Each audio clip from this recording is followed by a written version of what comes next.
This phone initially, when he buys it at a cash price, it's Kenya shillings 10,000.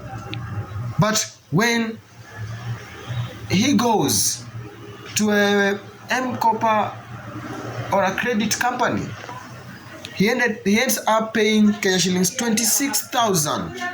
Ladies and gentlemen, Babu Owino intends to table a motion at the parliament saying, this is the official statement from Mambo Imechemka Mkopa phones, I'm coming for you. I intend to introduce a bill in parliament to regulate predatory practice in consumer financing, particularly in the mobile phones sector.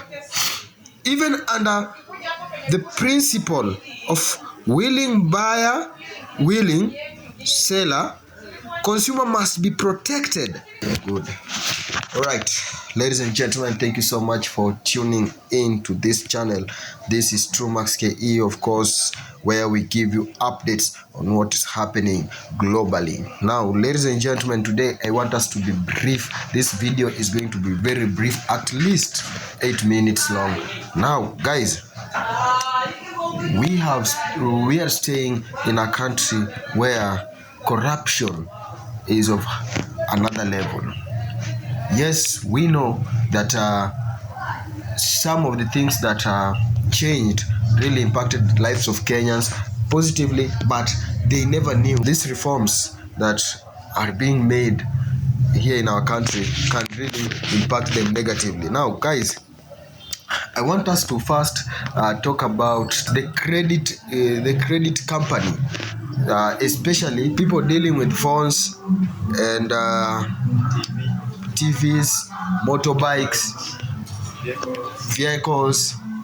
Because if you see, I remember one of my brother went to this company, one of these companies, and took a motorbike there.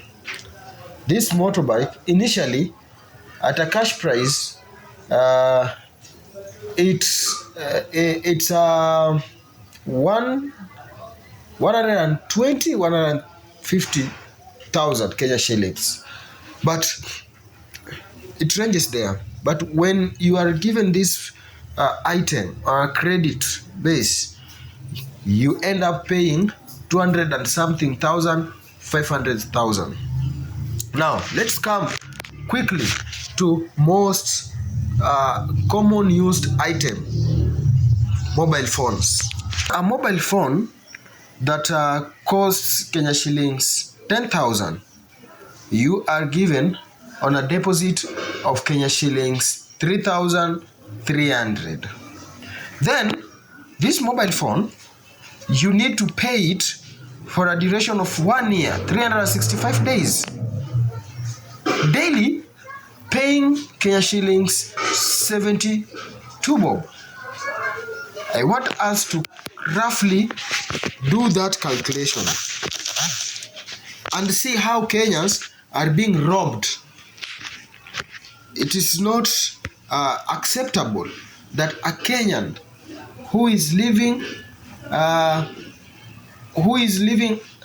under hand-to-mouth means, paying all this money just to access a mobile phone. Let's say 72 Kenya shillings multiplied by 365 days. 365 days. This phone initially, when he buys it at a cash price, it's Kenya shillings 10,000. But when he goes for a credit company, he ends up paying Kenya shillings 26,000. Ladies and gentlemen, this company makes a total of Kenya shillings 16,280 profit. Ladies and gentlemen, you can see how Kenyans are being robbed.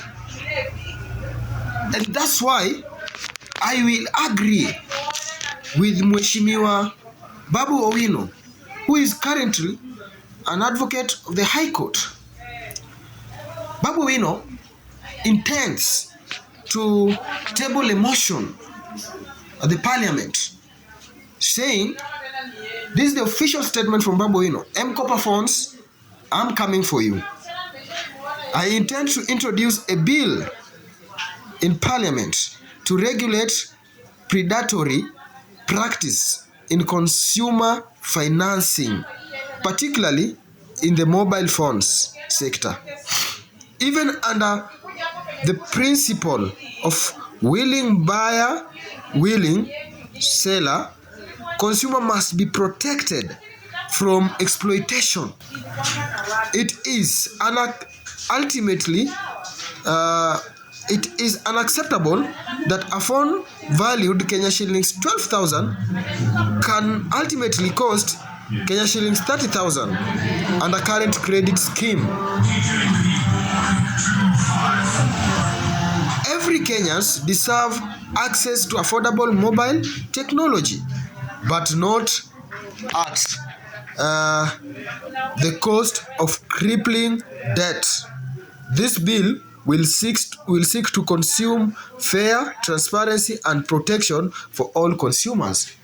You see, I said that if you find a leader who is educated, a leader who thinks, who has his people's heart with him, he will do anything to protect these people.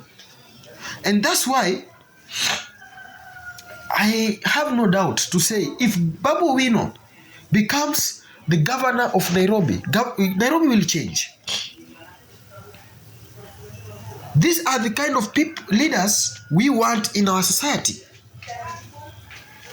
Because if he can table this bill in parliament and it goes successful, then it means that this phone will cost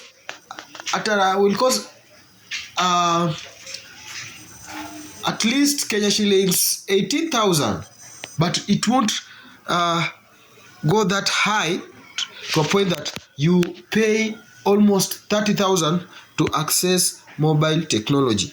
Thank you so much, guys, and let's meet in our next video as we discuss more about Kenya.